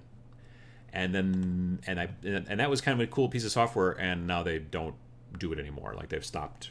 Technically, I still got it on my machine, so I think it still works, but they're not making any new versions for it, and they've stopped producing it. You can't download a version, so that's kind of a bummer. I don't know why. I think it's because they wanted to come up with the Fusion 360 stuff, which is probably going to be a bit more expensive or actually going to cost something. And then Tinkercad, which is basically kind of free, so maybe that's what they've decided to do. I don't know. I've found with Autodesk they have a tendency to slide things around a lot, I've noticed, so that's kind of interesting. Chris says, I have 3 armies I need to paint. Finding time to build the terrain is my challenge. I can crank it out on the 3D printer. It's essentially set and forget. To some degree, yeah. I mean, you still want to paint it, I assume. But as far as building, if it's something you can print out and just let it run, that's cool. I have found that most of the really interesting 3D printed terrain buildings are not particularly set and forget because, like I said, that Fat Dragon Games one that was a cool Tudor style, that thing was 31 pieces. So you're going to be printing a whole bunch of stuff and then you're going to have to glue it all together anyway. But you're not building it from scratch, so I guess there's that. I sometimes do really enjoy building stuff from scratch as well, so yeah. The Noob Painter, Greeble/Greeblies, the name for all that stuff that's used to break up the outline of otherwise bland things. Something I learned from Adam Savage. Yeah, I don't know what, that's just, I've always heard that term myself, is all those little extra things that they used to glue onto, models back in the day to make them look more detail rich, or known as Greeblies. There was a behind the scenes clip that was on YouTube for a while before The Force Awakens comes out, and they were like, the person who was holding the camera was looking at the Millennium Falcon, the full size that they have up, they had built in some sound studio someplace, and he was just walking closer, or she was walking closer and closer and closer to the Millennium Falcon, and then they went like underneath it, because it's high enough when it's parked that it's, you can get underneath it, and they zoomed in on some of the different Greeblies and things like that they had glued to the bottom of this thing, and one of them was just a Batmobile, like the Batmobile from the Nolan films, with the big round tires in the front and all that stuff. They had like a plastic toy one that they had just glued to the underside of the Millennium Falcon, and it had all been sprayed, gray or whatever the color is for the Millennium Falcon, and it was just kind of almost like a little Easter egg. I mean, you'd never see it from where the camera was looking at that thing, but yeah, it's just, there's tons of old school modeling where you see, they talk about the parts that they use to make this happen, and that Adam Savage channel Tested, he does talk about things like that quite a bit, which I find interesting. So yeah. Fusion is still more CAD in the industrial sense, according to Josh, which I could see that being problematic. It does rounded bevels, but true organic, I'm going to have to guess, is not great. I can see that too. That's when I was looking at that Fusion 3D or Fusion 360, and I was looking at it on the website for Autodesk. I was like, that's maybe a little bit more CAD than I'm interested in. I'm looking for something that's not quite so, high of a learning curve, frankly.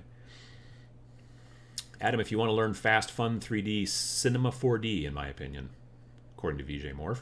I'll have to take a look into it. Cinema 4D. I would write that down, but I don't have a pen. I'll get it. Yes. Actually, I'm just going to take a picture of it. Instead of doing notes these days, more often than not, I just take a picture of something with my phone, and then that's how I remember things. Cinema 4D. Boop. There. Photograph taken. Now I'll remember. Let's see. What else have we got? I need a good hobby saw. Any recommendations? Asks Ian. Again, I would probably go to a hobby shop, not like a Hobby Lobby or a place like that sells a lot of knickknacks and picture frames and stuff. But I would go to a place that sells model cars, model trains, model airplanes, stuff like that, and then look for stuff there. You may pay a little bit more, but that's where you're going to get the better equipment more often than not. I don't know anything about. I think GW has one. I don't know anything about it. I don't know if it's good or not. So I have not used, like I said, other than the brushes, I don't think I've used any of the GW tools that I can think of. So VJ asks a question. Okay, serious question. I've joined a bunch of secondhand GW sell/buy Facebook groups, and now I have about 30 orc bikers to paint. How do I kick my plastic crack addiction? That's a very good question. I've fallen into holes like that myself, where I start going through eBay, and start seeing things, and I get a wild hair. I'm like, oh, I'm going to build a such and such, faction or whatever. And it's difficult, especially now with 8th edition, because certain factions can mix and match so much. Imperium, and even Chaos, but really Imperium, the fact that in any given detachment you could mix Grey Knights, Ultramarines, Imperial Guard, Inquisition, have them all in that same single detachment because they all have the Imperium keyword. That makes people like myself sometimes go, Well, I was always thinking about adding a couple of these guys or building some of these guys. I mean, I just bought a box of 5 Grey Knights, not the Terminators, but the regular power armor guys, Purifiers or whatever, because I was like, well, now I can just throw a simple squad of Grey Knights in because I've always wanted to paint some Grey Knights. You know what I mean? I always wanted to do that real silvery kind of like look and go through all that stuff. And I'll just be able to throw them in my army. Like, okay, well, all these guys came to fight and they brought 5 Grey Knights too. I don't know why they did, and I can do it. So, yeah, that kind of thing can be a real catalyst into bringing you more. Basically, it will call, at least for someone like me, it's like, oh yeah, that's cool, that's cool, that's cool, and I pick up some stuff on eBay or whatever. How do you break that addiction? I don't know. It's tough. I find that I generally just sort of fall out of it. Partially, sometimes it's, and this may help. What I've done in the past is once I've gotten I've gone a couple of weeks and I've been getting a package every 3 or 4 days, and then I get a bunch of stuff.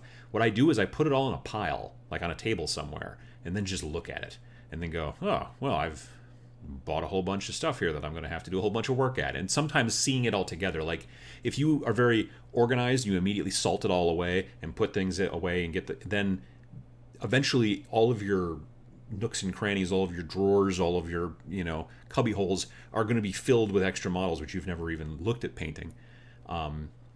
But if you put it all out, if you decide to go heavy orc and you got all these orcs, just put them all in a big pile and just take a big old fat gander of them and just look at them and go, oh, well, now I have a whole bunch of orcs. So maybe that'll hopefully stop you from getting more, because you'll realize when you look at them all, in a big lump, that you'll be like, oh yeah, no, I've got a whole bunch of orcs now. Jeez. Okay, well, so hopefully that'll help. That's the best thing I can think of off the top of my head.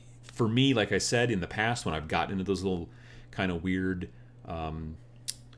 just, I don't even know what you would call it. It's not a mania. It's not a, I don't know what you'd call it. You just a pattern when you're just like on eBay every couple of days looking at stuff. The best for me, when I've broken out of it, I just have. I don't know what happens. It just all of a sudden I just stop doing it. Sometimes not, in my opinion, soon enough, sadly, but that's where it happens. Yeah, definitely. VJ Morph says Exacto brand saws, 100%. That's the stuff. Chris says, I've never learned how to, referring to the plastic crack addiction, I've never learned that. I just replaced the hobbies. It's gone from guns, RC planes, random electronic gadgets. It's all cyclical. Yeah, I can see that sometimes too. VJ Morph says, it was manageable when I was a moneyless teen, but now since coming back to the hobby with a good disposable income, I have gotten a serious habit. Yeah, no, that's the same deal here. Like, I did not get into 40K when I first got into wargaming because I looked at it and said, I can't afford to build an army. I don't have that kind of money. I was in college. So that's why I was much more interested in kind of skirmish games, of which there were not a ton of back then, frankly. I mean, nowadays, like if you were starting out and you were still in college and you were, or whatever, you just don't have a lot of money. And I've talked about this a bunch of times before on the live shows and on the other videos. If you want to get into the hobby, as long as you are fine getting into, like right now, if you did really want to get into something Games Workshop, because that's what everybody plays in your area, I think getting into 40K would be still a little tougher just because there's not a current like Kill Team equivalent for the new 8th edition, but you could get into skirmish AOS really easily because all the rules are free to download. The war scrolls are free to download. You need the $10 book for how to play skirmish games, and it's got the renown points and all that kind of stuff for the skirmish games. But you might need 10, 15 models tops. That's not that big of a deal. So yeah, I definitely I can kind of see that going on there. Chris says there was also my brief fishing period. Yeah, I never got into. I used to go fishing with my dad when I was a little kid here and there, but I've never gotten into it since. What else have we got here? The Noob Painter says my hobby. My hobby is collecting hobbies. Someone else just mentioned that recently. I don't know if it was you, Noob, or if it was somebody else, but somebody mentioned that in one of the other, either in a comment. I want to say it was on the comment for that about can you have too many hobbies kind of thing. But yeah, that does happen.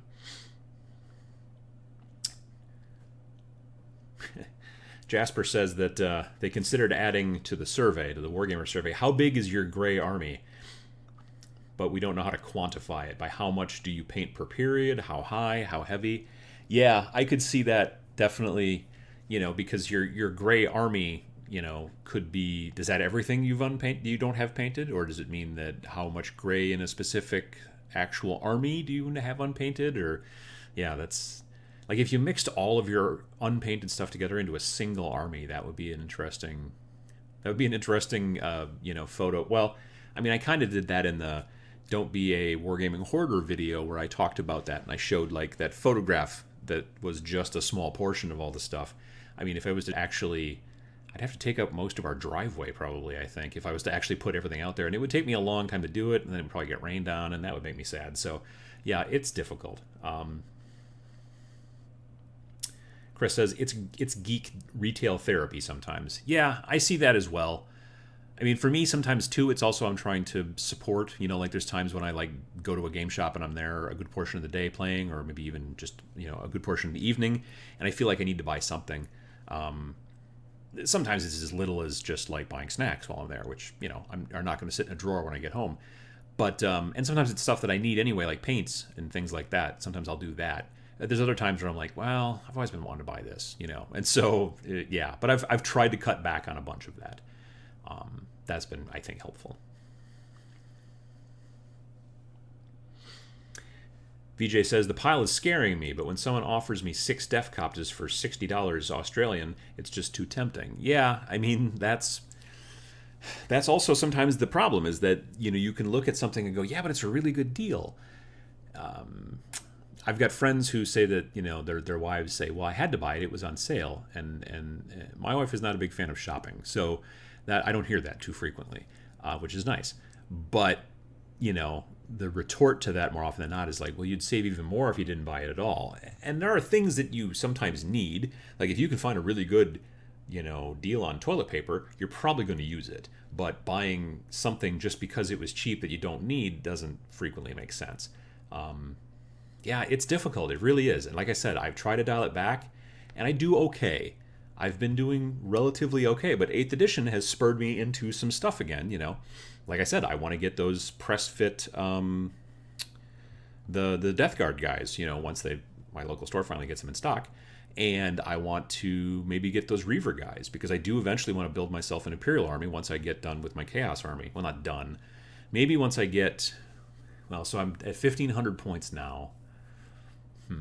Maybe once I get to 2,000 points, then I will move into doing my Imperials next. I wouldn't even necessarily bother with the Imperials, other than the fact that, I do have, the stuff that came in the starter box for the Dark Imperium. So I've got the Primaris Marines and all those guys, which are cool, and I want to build them. Plus, I already have 2 Rhinos completely painted and finished, although the Primaris Marines can't go in those. I have a Storm Talon completely painted and finished. I have, what else? Several HQs done. Like, I've got a captain and I've got a chapter master, although there's not really chapter master anymore in the index, I noticed, but I could make him something else. And I've got, so I've got stuff finished for Imperium. I've even got a squad of 10 regular Space Marines just about finished. So I'm like, well, I've already got that part started. I might as well go from there. And that's kind of the problem. So that's, yeah, definitely an issue. Let me see. What else have we got here? Kelly says, damn it, sorry I'm late. Well, it's okay. You can watch the other part, watch the recording later on if you want to. That's always good for that. Ian says, thanks, I'll give X-Acto saws a look. Sorry having to pop in and out of the room. That's not a problem. I actually don't know that I have a hobby saw myself, so next time that I'm at the hobby store, I might look at a hobby saw. I usually just use clippers, which sometimes works out, but there's times when you need a saw and not just to clip at stuff, willy-nilly. Definitely. Now this feels like a support group, says VJ. Well, there's nothing wrong with that, I don't think.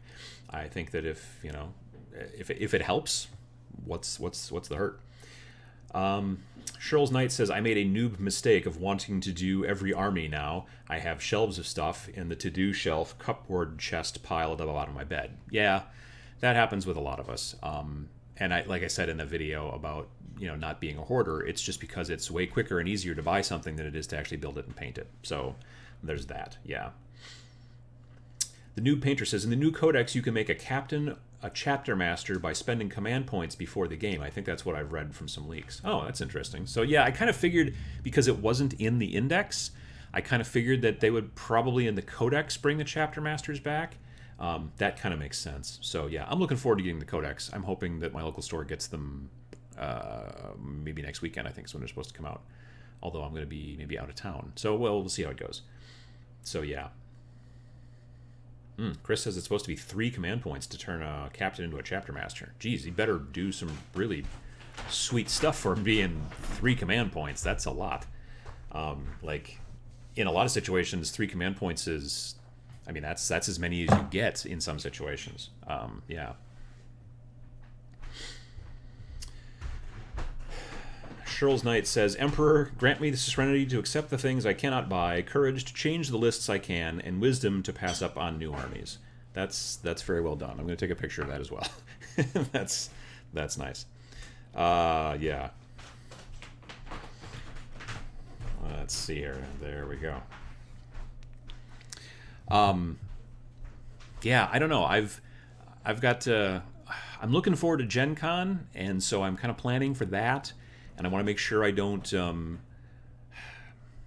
overspend at Gen Con, because, you know, then you got to bring all that stuff home and find a place for it and all that kind of stuff.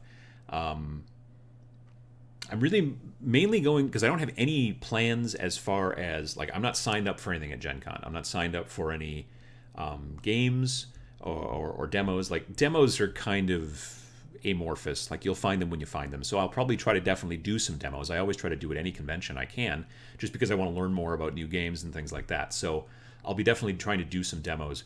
But otherwise, I don't have anything. Like, normally you sign up for different events and stuff like that. I don't have anything signed up for.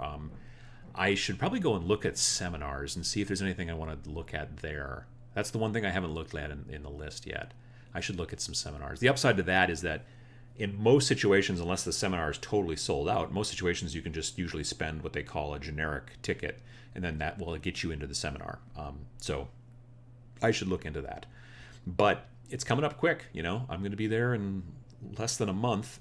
If any of you guys are going to be there, I don't know if any of them are you. I'm going to be doing, like I mentioned, I'm going to be having a meetup on Saturday night at this local sandwich shop that I like, that's not too far away from the convention center, but far enough away to not be hopefully swamped. So, yeah, we'll give that a try. And I think that'll be a lot of fun. Was that the cat or Mrs. Adam? That was my wife. She just got home from the farmer's market, and I think she went upstairs to do some stuff. Probably play... probably whatever what's the most recent version of Civilization? 5 or 6? Whatever the most version. She's been playing that a lot lately. She likes that. So, yeah. Gen Con is mid-August, right? Yes. It's like the 17th to the 20th, I think. Something like that. Yeah. So it's coming up real soon. Adam, off the GW thread. Not a problem. You ever play Battletech back in the day or recently? Yeah. I played... Like, honestly, Battletech was the first models I ever painted, I believe. And I was using... So I used to paint like model cars, and when I was a kid, like a little kid, I used to paint like model cars and model airplanes. I remember I did a B-25 Mitchell, which is a real small bomber, and I did a de Havilland Mosquito, and I did a couple different airplanes and things like that. And generally you painted, at least back then still, you painted with not acrylics, but enamels. So like those testers, little square glass bottles. So I still had a whole bunch of those, I guess. And then I started playing Battletech. A friend taught me about Battletech, and so I took some of the models and I was going to paint them. So I just started painting them with whatever paint that I had, which were these enamels, and they looked terrible, absolutely terrible. So I did really enjoy playing Battletech back in the day. It got to a point, I don't know what it is. I think when you're real young, maybe it's not for everybody, obviously, but for me, when I was younger, I was much more interested in playing a super crunchy game with tons and tons and tons of paperwork. And now I'm not as interested in doing that. So when I first started playing Battletech, it was, you had that entire 8.5 by 11 sheet that was two-sided, I think, for each mech, and all the little tiny dots, like, oh, I got to mark 3 dots off his left arm, and I got to, all that kind of stuff. And I just have become less interested in that lately. I wanted to see what the new BattleTech was like, which was still called BattleTech Classic, but it was, I had heard that Catalyst, I believe, had streamlined the rules a little bit. And so I wanted to check it out. So I did a demo of it at Gen Con 2 years ago. 2 years? Yeah, 2015, last time I was at Gen Con. And so I sat down and played in a demo, and it was just a long line of tables, and it was just these tiny little, like 2 foot by 2 foot, like mats in front of each person, and there were like 2 models on each mat, and you sat across from somebody, and they just taught all of you. There was like, I don't know how many mats there were, probably a dozen. So there's 24 people there, and they're teaching us all how to play, 24 to clip. And guy I sat across from was in the exact same boat as I was. He played years and years ago, and he was younger, and hadn't played in years, wanted to check it out. And it was, as far as we could tell, nearly the same. Like, the streamline that they did on that is so minimal that, like, we started working ahead. Like, the guy is explaining, okay, and now this is what, and we were playing way ahead because it started to come back to us, which was fine. So I haven't really gotten back into it. I've been told that there's a new version of BattleTech called First Strike? Alpha Strike? First Strike? I think it's Alpha Strike. Something like that. Which is supposed to be even more actually really streamlined. And so that's kind of interesting. I gotta be honest, I'm probably just gonna wait, even though I'm not super into video games as much these days. I'm probably just gonna wait till the PC game comes out. From Harebrained Studios, the guys that made Golem Arcana and stuff like that. And the Shadowrun games. They made a bunch of Shadowrun PC games, and they made Golem Arcana kind of hybrid tablet game / tabletop miniatures game, which I've enjoyed. And now they're making a BattleTech game. But the cool thing about it is it's not BattleTech like we're used to, where you're inside the mech actually piloting. It's much more you're outside pointing, and it's turn-based, and it's like a really fancy version of the tabletop. So I think I'm probably going to end up doing that eventually once that finally comes out. I almost pulled the trigger when it was in Kickstarter, but like when they were doing the Kickstarters, they had nothing. They didn't even have like concept art of what it was going to look like. So I just was like, I'm not going to pull the trigger if there's not even like a simple, like a mocked up screenshot. They had like just nothing. I mean, they still hit their goal easy, but I just was like, nah, I'll wait till it comes out and then I'll buy it normally rather than doing the Kickstarter thing, which means I'll miss a whole bunch of add-ons and special thingies and whatever, but I kind of don't care. I just want to play it. I did the same thing, I think, with when the Shadowrun came out. I did not get in on the Kickstarter. I just was like, I'll just buy it at normal price when it came out. And I think, if anything, I bought it pre-order, and then that was cheaper, and, it was fine. But, yeah, so I'll see how that works out. The Noob Painter says, I know what you mean. I had patience for rules-heavy games. Now I just want a few pages of rules. And heaven forbid anyone bring out something by Fantasy Flight. Oh, great, 82 tiny card decks. Yeah, no, I know what you mean. That's one of the reasons why I'm not super interested in Rune Wars. I got a copy of it in my swag bag at Adepticon, and I still haven't opened a shrink. I've watched a couple different battle reports about it, and I just don't think it's going to be for me, even though I really like the models. I think that they're a little cartoony, but I kind of like the art style, and I'm interested in that, but I just don't think I'm going to, go down that road. I just think I'm going to end up, I don't know what I'm going to do with it. Maybe I'm going to sell it. Maybe I'll give it away. I'm not sure. Like, I thought about it. I'm like, oh, I could just do a giveaway on the channel. The problem is that box is heavy as hell. So I'm like, if somebody in, like, Austria wins it or something like that, that's going to be really expensive to ship. So I'm not sure about that yet. I'm not 100% sure. But I'm going to do something with it. I think. I mean, partially, here's some of the problems that I'm finding with Rune War. And this is obviously a relatively uninformed, mostly uninformed review. It's not a review at all, but you see what I'm saying. First of all, it's ranked playing. So you're moving guys in ranks, like little kind of rectangles or squares, and they're moving that way, which I'm generally not a big fan of. It's one of the reasons why I didn't play Warhammer Fantasy, because I just did not like the rank and flank kind of, thing. So they're doing that. So I'm like, They're also using the little cardboard kind of little templates a la Star Trek or Star Wars. Well, and Star Trek, I guess. Which makes great sense for smaller ships, but when you're moving an entire group, like a big, it's just, I'm not sure. And I've played a demo of it. I played a demo of it in the spring at that distributor conference that I go to in Madison, Wisconsin. And so I played the demo, and I like got the hand, and I'm like, it just did not light me on fire. You know what I mean? It just didn't. I'm not sure. I love the models. I think the models are great looking, but I just don't know that I'm going to get into it. So there's my unintended review. Yeah.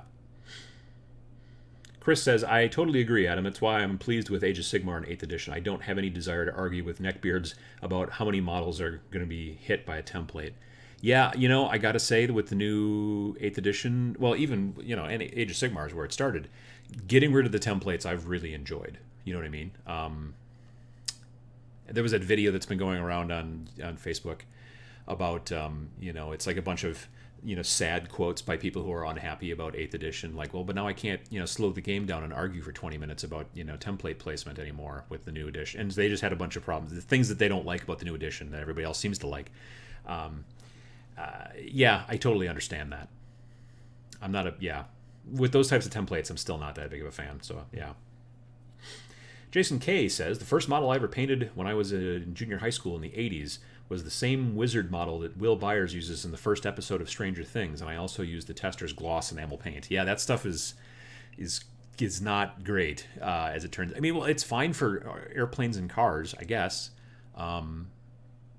but for the type of models that we do, it's not so great. And then it's also kind of hard to get off too. So there's that. But yeah, I got to say that Stranger Things show, I really did enjoy the way that they kind of handled like Dungeons and Dragons and that kind of stuff, and they didn't make fun of it too much, in my opinion, and which I liked. And it was a bit of a trip down memory lane too, because I was playing, Dungeons and Dragons and Advanced Dungeons and Dragons and that kind of stuff back in the 80s. Like in middle school, I played a bunch of that stuff. So yeah. Josh says that Alpha Strike, not First Strike, is the quick version of BattleTech. Can do 24 on 24 in 2 hours with like 3 to 4 players. Oh, that's kind of cool. Yeah, I should look for an Alpha Strike bat rep and just kind of get a better kind of hang of the idea of the game. I'll bet actually there'll be demos for that as well at Adepticon. Catalyst almost always goes pretty hard at Adepticon, so there's always big BattleTech like classic games.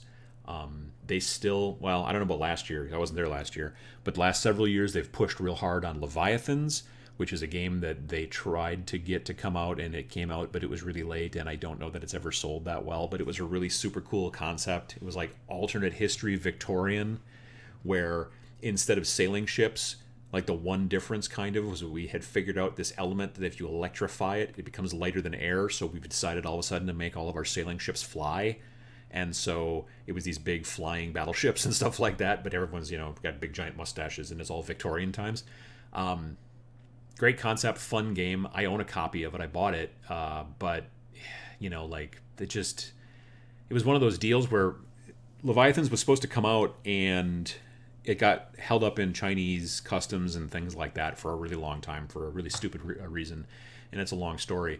But they were almost a year late in shipping it, so that's sort of kind of cut them off at the knees pretty early on with that game, sadly.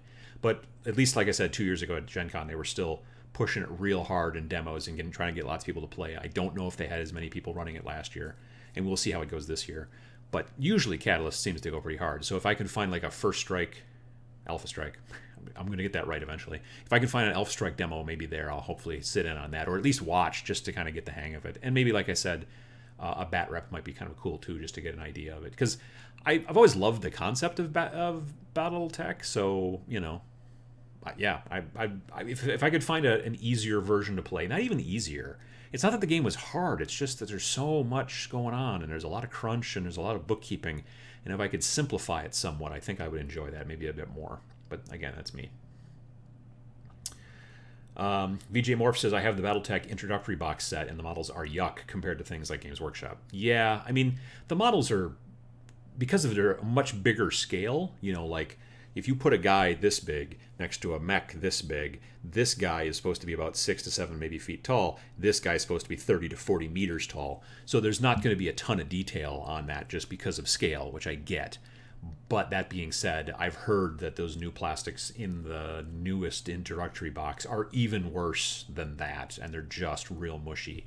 And I don't know if that's a manufacturing flaw or something like that. I don't know. So yeah, that's kind of problematic.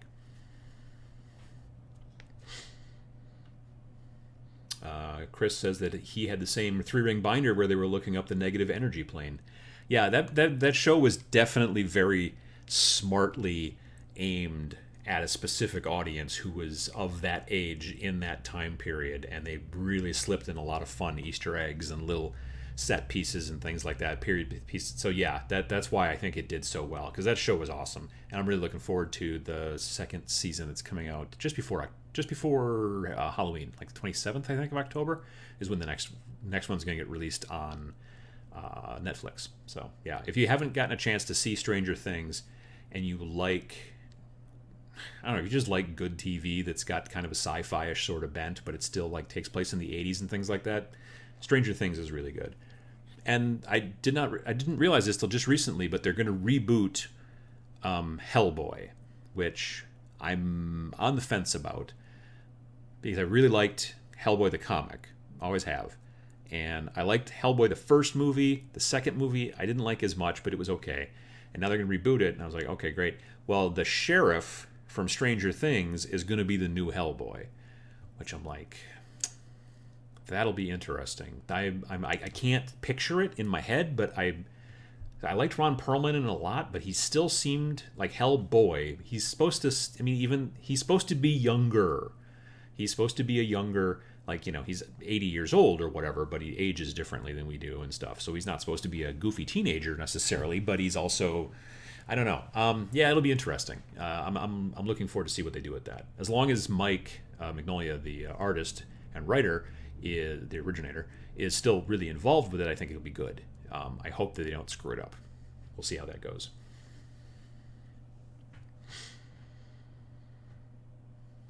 Let's see. Josh McCarthy says, yeah, the newer version, we're talking about Battletech, out of print, so, but those were solid minis from the newer version. Same ones that are in the Alpha Strike Lance packs that they sell for $10.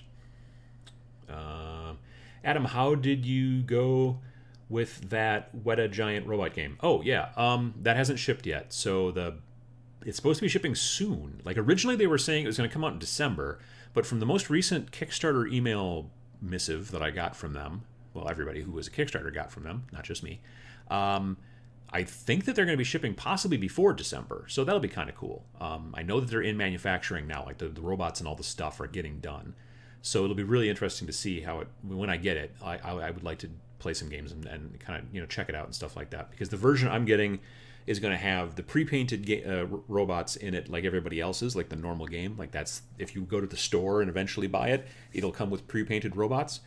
But I'm also, because I'm getting the painter's kit, I'm also getting all 4 of the big main robots as well, unpainted, so I can paint them myself. But they won't be the same material that Weta mailed me for when I did the video. They'll be more of a plastic and less of a resin. And I think they might be pre-built, and then you just paint them, but I'm not 100% sure on that. Hopefully not, because it might be hard to paint some parts if they're already pre-built. Yeah, so... But that, yeah, I'm looking forward to that. I think that's going to be cool. But yeah, that's one of those Kickstarters. Like, when it was originally set up, they said it wasn't going to ship till December. Now, like I said, it sounds like they're going to ship sooner than that, and that's becoming a new thing with Kickstarter, is that because so many Kickstarters missed their dates, the company, Kickstarter, was getting real kind of unhappy with that, and there were things that were being done. So now a lot of companies are like telling you the date they're going to ship it, and they're putting it way off in the future. They're like, oh yeah, we're going to ship it to you beginning of 2019, but they have every plan on shipping it to you beginning of 2018, but they don't want to miss their date because they'll get penalized or something. So you're starting to see that a lot. A friend of mine got into the Kingdom Death Kickstarter about 4 or 5 months ago, and they said that they were going to have all the parts, everything, all shipped to everybody in the Kickstarter. This is when the Kickstarter was running, by 2020. And that's just basically so they don't miss it. And so, I mean, maybe there will be some parts that take all the way to 2020, but most likely it's not going to be the case. So, Josh McCarthy says there will be Alpha Strike demos at Catalyst's area in Gen Con. Well, I'll have to definitely try to check it out there. Yeah. What else have we got? VJ is wondering about Hellboy without Ron Perlman. No, I know, and I like Ron, don't get me wrong.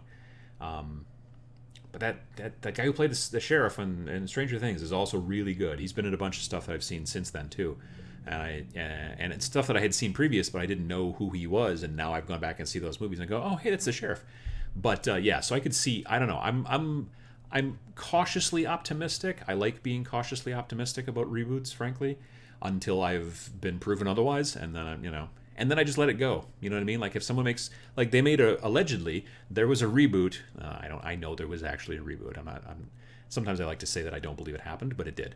There was a reboot of RoboCop, which I watched the trailer, a couple of different trailers for, and just decided I'm fine. I'm not going to watch it. I don't need to. I'm good. I didn't start a campaign. I didn't, yell at people on Twitter. I didn't freak out. I was just like, nah, it's not for me. I'm not going to watch it, so I won't bother. Even when it showed up on like Netflix, I could have watched it for basically free. I was like, nah, I'm good. I'll watch the unrated remastered director's cut on Blu-ray again, and maybe watch because I've seen that movie probably 30 times now. Not just the Blu-ray version, but since it came out back in 30 years ago, just recently actually. So yeah, I'll do that and see how that goes. I don't need to get freaked out if somebody makes something I just don't want to watch it. I don't watch it. That's the way it works. For orc horns and teeth, Rhinox hide or Xandri dust base? Well, the way that I do most horns, I start with a base of actually a chocolate brown. I use the same chocolate brown color from Vallejo, but anything else that looks like a chocolate brown, that's usually my undercoat that I do there.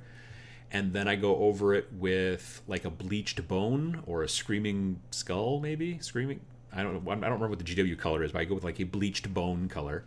So I'll put that over the brown underneath it. And if like the horn is like this finger, right, coming up out of my hand, I'll usually stop just before the edge. So now I've got some of the chocolate brown down here, and then I've stopped with my first coat. And I do a bit of a wetter coat, so it doesn't completely cover over all the chocolate brown, but now I've got this like kind of, off-white bleached bone color here. Then I throw over, after this all dried, I throw over a sepia wash all the way to the base. Then I go back with another layer of that bleached bone that's maybe just a little bit less wet, a little bit less watered down, and I just work my way down to about here. And if I want to get real fancy, I might do a thin down sepia wash and then do another layer of, because what I'm trying to do is I'm trying to get it so that it's a bleached bone color that fades to almost brown, right towards where the bone goes into, or the horn or whatever goes into the model. That's what I'm kind of trying to do. I did not do that exactly here, but you can see, if I can get it to focus, right there, like that's all basically, it was chocolate brown, this spine thing on this guy, it was chocolate brown, then it was bleached bone over the top of it, then sepia, and then I just dry brushed it a bunch. Dry brushing that last layer on there also works nicely because you can usually blend a lot better. So that's how I usually do any kind of horns. It takes a bit more time sometimes, but it can really look nice. When you see the pictures of the putrid bloat drone coming up, which I'll be putting onto the Tabletop Minions Paint Showcase Club soon, you'll see there's these three horns on the top on each side, and I did a lot of that kind of blending and like that kind of stuff there. I like the way they turned out, so yeah.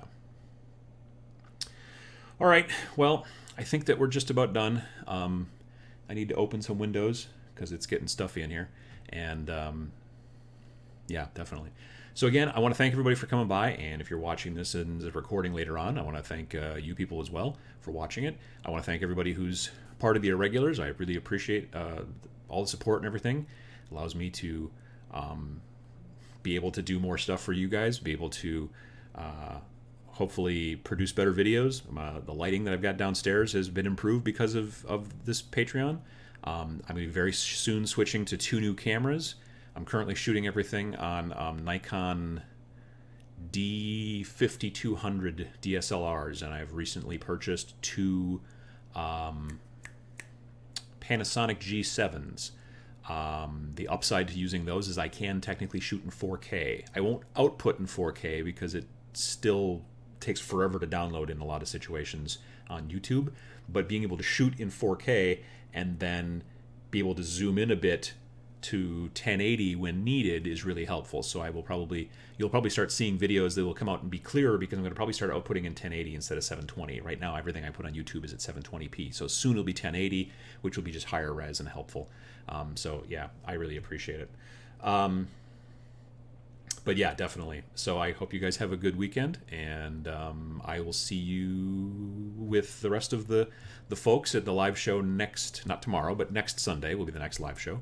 Hopefully I'll have some stuff to talk about an event I'm hoping to go to on Saturday next week. It's a small little kind of, I don't want to say it's a private event, but it's kind of a private event that we're having with, there's a guy that runs an event. I've talked about it in the past. It happens in January. It's called Wapaka in Wapaka, Wisconsin.